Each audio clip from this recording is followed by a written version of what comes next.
2018년도 이제 한 해 마지막 1시간 안에 우리가 있는데요. 올 한 해 여러분 신앙생활 잘 하셨습니까? 또 예수님 잘 믿고 사셨나요? 좋은 성도로, 좋은 교인으로, 그리고 예수님의 제자로, 하나님의 자녀로 올 한 해 어떻게 사셨습니까?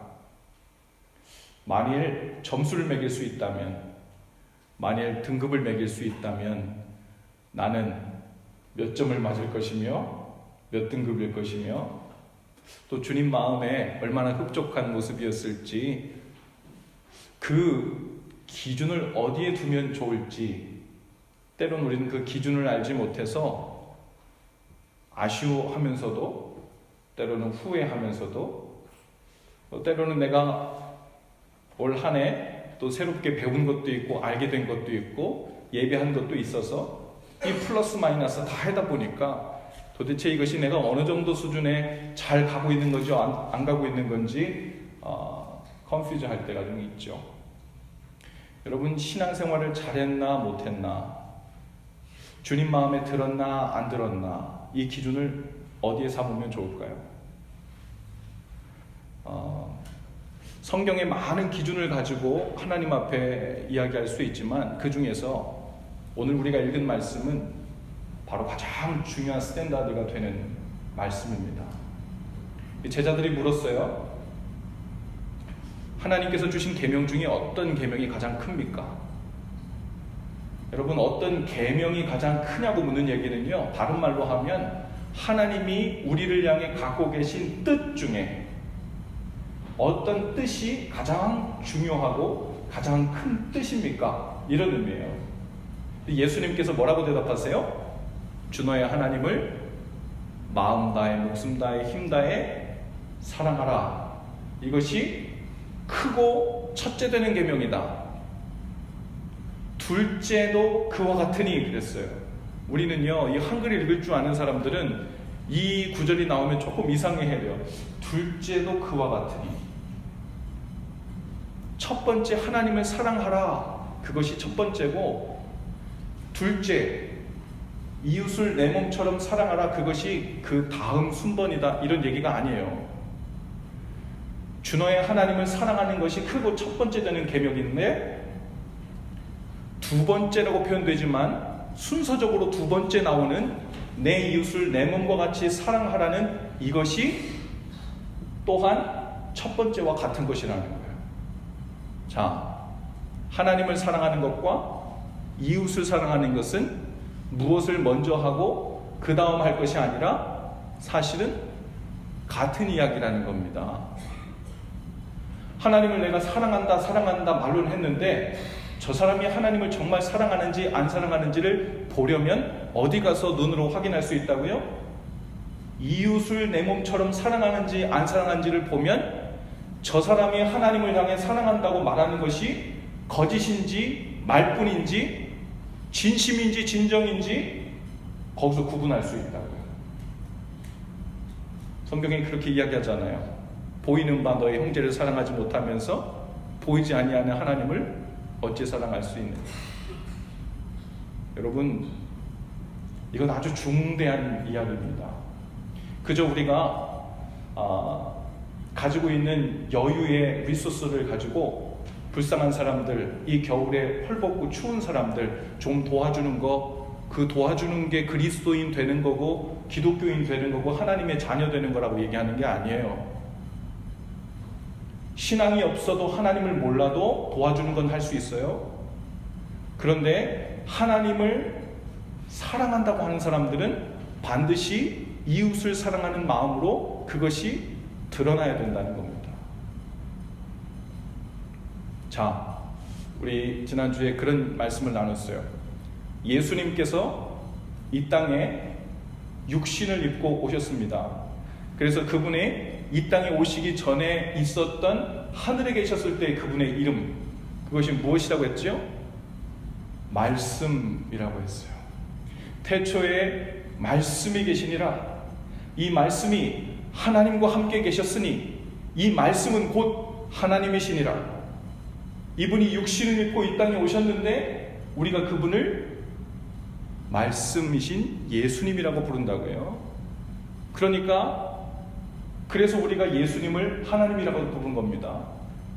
자, 그러면요, 예수님을 사랑한다는 것은 더 넓은 의미에서 하나님을 사랑한다는 말이에요. 여러분, 지난 한 해 동안 예수님을 얼마나 사랑하셨어요? 그러면 그 사랑한다는 측정하는 것이 어디서부터 나온다고요? 이웃을 어떻게 사랑했는가? 이웃을 어떤 마음으로 대했는가? 이웃을 주님께서 주신 마음으로 대하며 살았는가? 거기에서 예수님을 사랑한 증거가 좋은 모습이든 반대 모습이든 드러난다고요. 자, 두 번째 말씀인 마태복음 6장에 가면 31절부터 이렇게 얘기합니다. 너희는 무엇을 먹을까 마실까 염려하지 말라요. 이것들은 다 누가 구하는 거래요? 이방인들이 구하는 거래요. 여기서 이방인들이란 누구라 그랬어요? 하나님을 모르는 사람들. 하나님 모르는 사람들은 뭐를 구한다고요? 먹고 살 궁리를 맨날 한다고요. 여러분 주변에 하나님 모르는 사람들 많죠? 그 사람들하고 이야기하다 보면 어떤 얘기가 줄을 이뤄요. 뭐 먹을지, 뭐 입을지, 어떻게 살지, 그거에 관한 이야기일 수밖에 없어요. 생존에 관한 이야기예요. 또한 어떻게 잘 먹고 잘 살지에 관한 이야기예요. 왜요? 그것이 우리 삶에 가장 중요한 것처럼 보이거든요. 우리 인생 살면서 가장 큰 가치인 것처럼 보이거든요. 그래서 하나님을 알지 못하는 사람들은 뭐 갖고 자랑해요? 나는 너보다 더 희귀한 건 먹고 산다. 더 값나가는 건 먹고 산다. 한 번도 못 먹어본 건 안 먹고 산다. 나는 이렇게 폼나게 스타일리시하게 먹고 산다. 나는 저 높은 고층 빌딩 올라가서도 먹고 산다. 먹고 사는 이야기예요. 내가 입은 옷 이거 뒤에 태그에 뭐라고 써있는 줄 알아? 뭘 입을까에 관한 거예요. 내가 메고 있는 이 가방, 내가 신고 다니는 구두, 여기에 무슨 태그가 붙여있는 줄 알아? 무슨 브랜드네임인 줄 알아? 무엇을 먹을까, 무엇을 입을까가 삶의 주제가 되고 대화의 중심이 되는 사람들은 어떤 사람들이라고요? 하나님을 알지 못하는 이방인들은 거기에 초점을 맞추고 산다고요. 자, 그러면 반대 이야기예요. 마태복음 6장 31절부터 33절까지 나오는 이 이야기는 하나님의 자녀들은 내가 책임지고 다 먹여준다.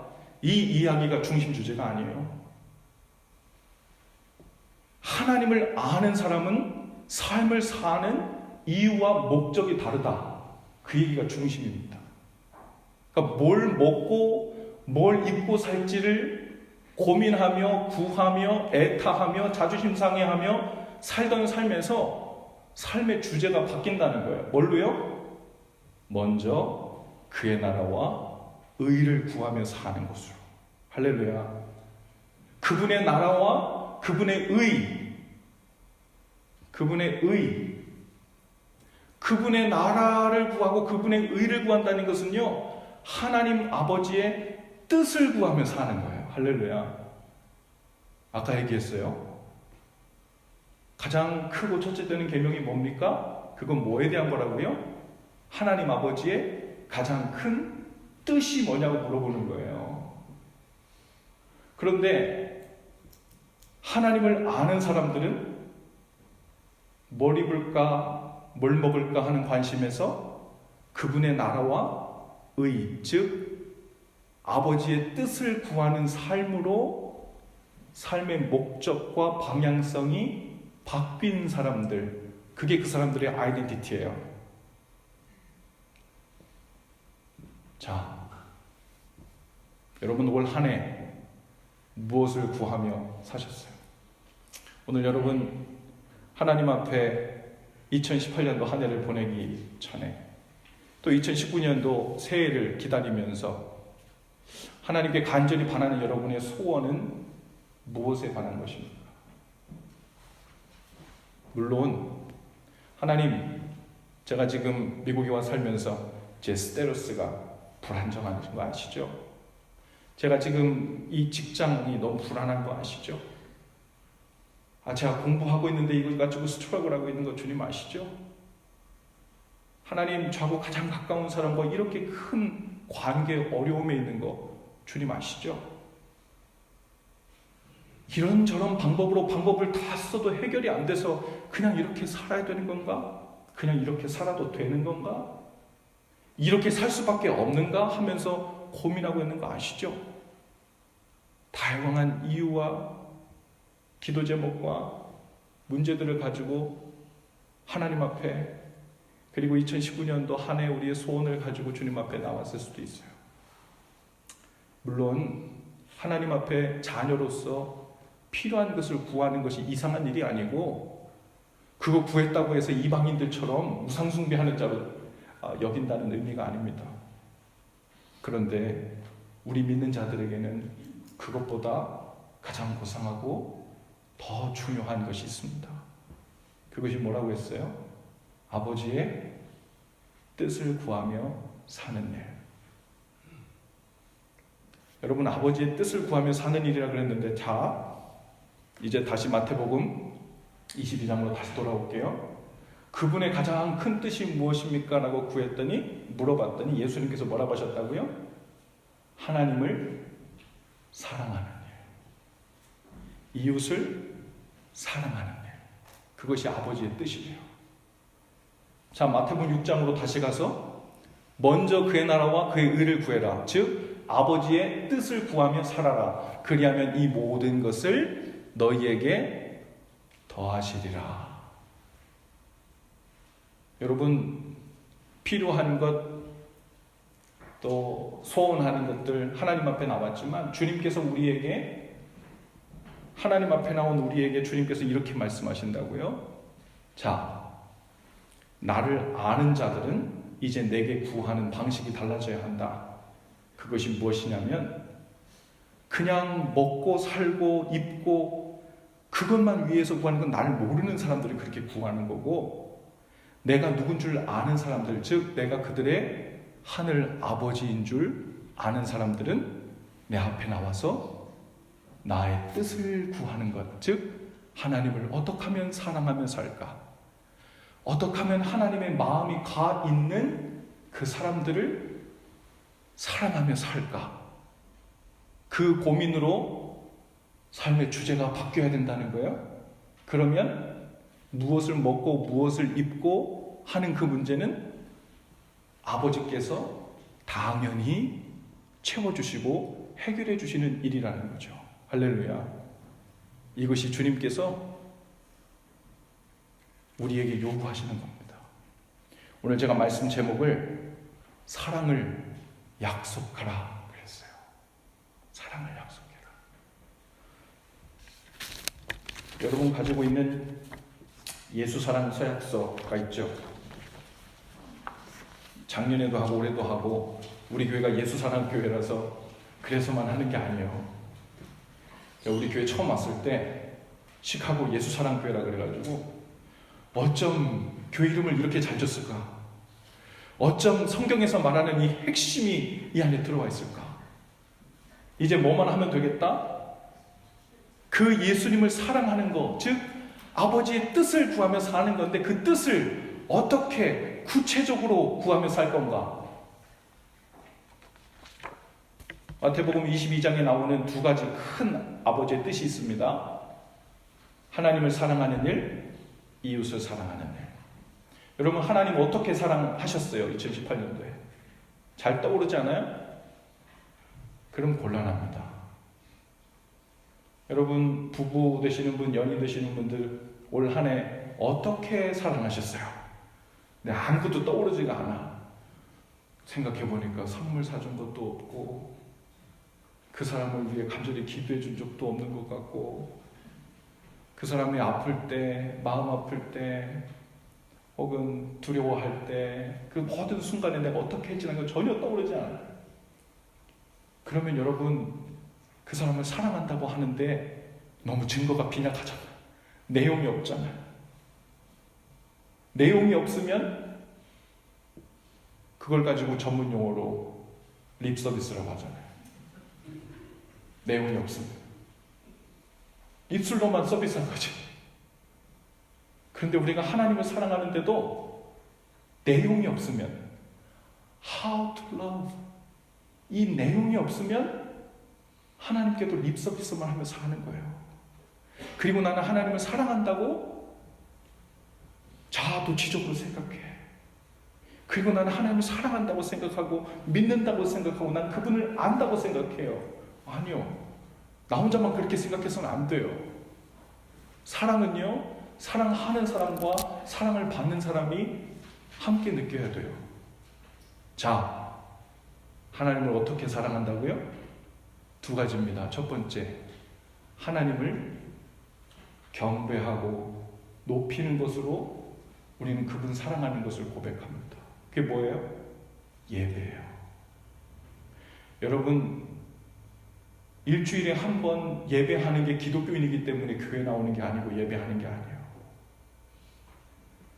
일주일에 하루 한 번은 어떤 중요한 일이 있어도 하나님을 예배하고 경배하는 것으로 내 가장 소중한 부분을 떼서 셀러사이드 해놓겠다 라는 그 헌신과 결단, 거기서 하나님이 우리에게 얼마나 중요한 분인지, 내가 그분을 얼마나 사랑하는지를 표현하는 거예요. 공적인 예배뿐만 아닙니다. 예배라는 영어 뜻이 worship이잖아요. 그 worship 안에 보면은 본래 한국어의 뜻은요, 가치 매김입니다. worth라고 하는 것과 ship이 만나가지고요, 가치 매김이에요. 즉 하나님이 얼마나 나에게 가치 있는 분이신지를 내 삶을 통해 고백하고 인정해 드리는 모든 일, 그게 worship이고 예배예요.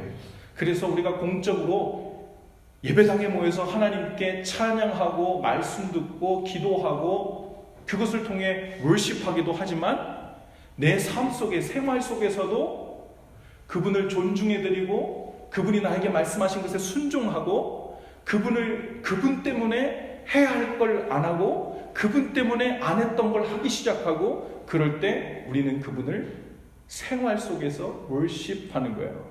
생활 예배가 됩니다. 올 한 해 하나님을 예배를 통해 어떻게 사랑하셨어요? 그리고 내년 오는 한 해에는 적어도 내가 하나님을 예배를 통해 사랑을 표현할 때 어떻게 표현할 것입니까? 그거 고민하네요. 또 하나, 하나님을 사랑하는 방법 중에 하나는요, 말씀에 순종하는 삶을 통해서요. 여러분, 사랑하는 사람의 옆에 있을 때 우리는 어떻게 그 사랑을 표현합니까? 그 사람 말을 존중하는 것으로 내 사랑을 표현합니다. 그 사람 말을 존중하는 거예요. 내가 사랑하는 사람이 있는데 그 사람이 나에게 아무리 말을 해도 듣지 않거나 못 들은 척하거나 들은 듯 안 들은 듯 신경도 쓰지 않는다면 여러분 사랑한다고 할 수 없죠. 심지어 하나님의 말씀을 들었는데 그것이 내 삶을 바꾸지도 않고 이리로 가라 그랬는데 가는 채도 안 해요. 그렇다면 하나님을 사랑한다고 할 수 없는 거예요. 하나님 주신 말씀에 순종함으로 우리는 예수님 사랑을 고백합니다. 그래서 말씀 사랑을 통해 하나님 사랑, 예수님 사랑을 고백하는 거예요. 자, 여러분, 하나님을 2019년도에는 어떻게 말씀에 순종함으로, 말씀을 배워감으로, 말씀 안에 거함으로 사랑하시겠습니까? 이제 큰 뜻 두 개 중에 하나가 남았어요. 뭐가 남았죠? 하나님 사랑하는 거 말고 이웃 사랑하는 거. 지난 화요일이죠. 예수님 생일에 성탄절에 올해는 우리 교회에서 성탄절 예배를 드리지 않고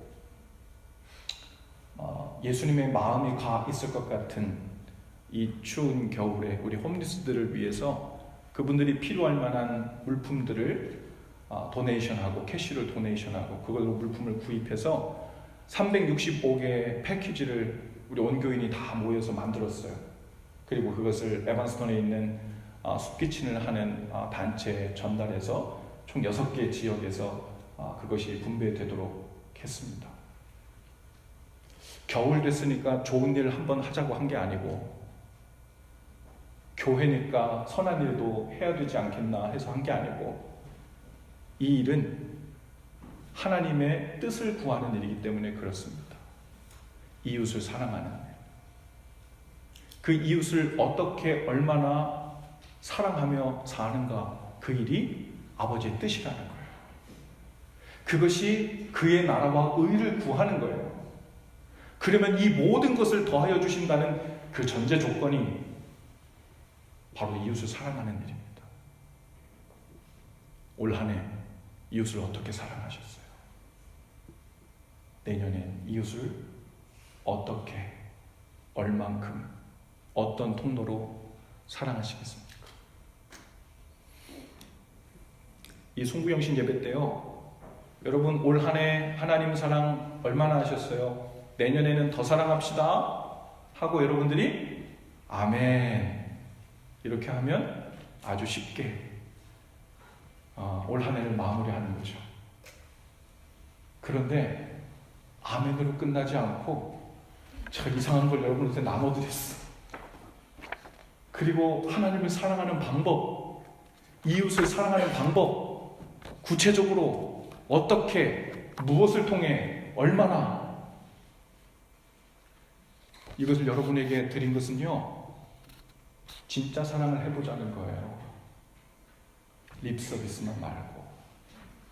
생각날 때, 혹은 간혹 감동 있는 설교를 들어서 마음이 동했을 때, 그런 때 말고, 여러분 결혼한 가정들 이제 보면요, 결혼한 지 몇 년 지나면은 사랑이 식었나? 옛날 같지 않지? 막 이런다고 그러잖아요. 우리 가정 그럼 모르겠어 왜 그러는지. 여러분 그런다 그러잖아요. 그 이유 중에 가장 중요한 이유는 뭐냐면요, 결혼하고 나면 이제는 익숙해지고 편해지려고 해요. 그리고 생각날 때 사랑하면 된다고 생각하고, 마음이 감동될 때 사랑하면 된다고 하고, 상대방이 엄청나게 예뻐 보이고 눈부실 때 사랑을 표현하면 된다고 보는 거 아니에요.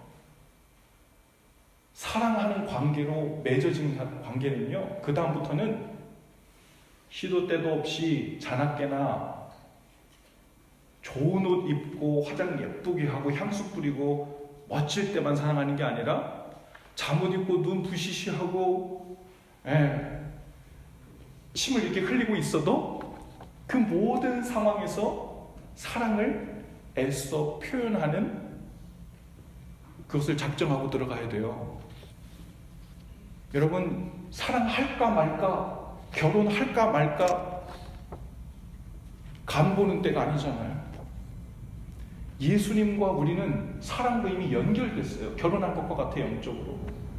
그러면요, 오늘 내 마음이 오늘 울적해가지고 오늘 주님을 뵐 기분이 아니에요. 오늘 말씀 묵상할 기분이 아니에요. 오늘은 그냥 밖에 나가서 친구랑 커피 한잔 하면서 그냥 내 하고 싶은 말, 누구 흉보고 싶은 말, 뭐 이런 거 하면서 지내야 될 때라고 생각하고 그냥 그렇게 산다면 그건 예수님하고 결혼한 사람이 아니에요. 자기 기분 따라 하는 게 아니라 그분을 사랑하기로 작정한 사람은 종일 every single moment 항상 주님을 어떻게 사랑할까, 어떻게 사랑을 표현할까를 고민하죠. 여러분 2019년도 한 해 새해를 맞이하면서 주님께서 오늘 우리에게 요구하시는 것은 다른 것 말고 사랑을 약속하라. 사랑한다는 고백만 말고 사랑의 내용을 약속해라. 그리고 그 사랑의 내용을 애써 지키려고 힘써라. 그러면 내가 너희에게 이미 부어준 그 사랑과 너희가 나를 사랑하려고 하는 그 사랑이 식어졌던 게 아니고 본래 얼마나 활활 타오르고 얼마나 값진 것이었고 얼마나 소중한 것이었는지 화태감 주인 보아를 발견하듯 우리 삶 가운데서 발견하게 될 줄로 믿습니다. 그분의 나라와 의를 구하는 것은 하나님을 구체적으로 사랑하는 거고 이웃을 구체적으로 사랑하는 일이에요. 그 일을 위해서 여러분 꼭 도움이 되시라고 어떨 때는 이거 나눠주면서 내용을 제가 만들면서 혹 누군가는 믿음 약한 분들은 시험에 들지도 않을까, 오해도 하지 않을까, 이런 우려도 있었어요. 그런데 우리 언제까지 하나님 앞에서 립서비스로 사랑할 수 없잖아요. 이제 더 성숙한 사랑을 하고 더 내용을 가지고 주님 앞에 나갔으면 좋겠어요. 할렐루야. 오늘 그 이야기를 가지고 주님 앞에 우리의 약속을 드리는 시간, 그래서 이 한 해 마지막을 대하면서 우리는 언약 갱신 예배 Promise Renewal Service가 됩니다. 오늘 이 예배 가운데 그렇게 참여하셔서 오늘 드려지는 찬양을 통해 또 하나님 앞에 드릴 내 사랑의 헌신 서약서를 통해 또 하나님이 우리에게 주시는 약속의 말씀을 붙들고 하나님께서 선물로 주시는 또 한 해의 시간을 그렇게 값지게 사랑으로 풍성한 해가 되었으면 좋겠습니다. 이 고백이 저와 여러분 가운데 있게 되기를 바랍니다. 우리 옆뒤 좌우분 인사하시면서 사랑의 내용을 준비합시다. 한번 인사하십시다. 사랑의 내용을 준비하십시다. 잠깐 기도하죠. 귀하신 주님, 주님을 사랑한다고 찬양을 통해서도 아뢰고 기도를 통해서도 아뢰었으며 길을 가다가도 주님 앞에 아뢰인 적도 있습니다. 그런데 이제 느낌만이 아니라 내 삶 전 존재를 통하여 그 내용을 가지고 성숙한 사랑으로 주님 앞에 가까이 가기를 원합니다. 주님의 뜻을 구하는 일, 하나님을 사랑하고 이웃을 사랑하는 그 깊은 사랑의 풍요 속으로 우리를 초청하셔서 감사합니다. 이제 그 안에 들어가 주님 사랑을 경험하고 주님 사랑을 나누는 우리 복된 삶이 되도록 인도하여 주옵소서. 예수님 거룩하신 이름으로 기도합니다.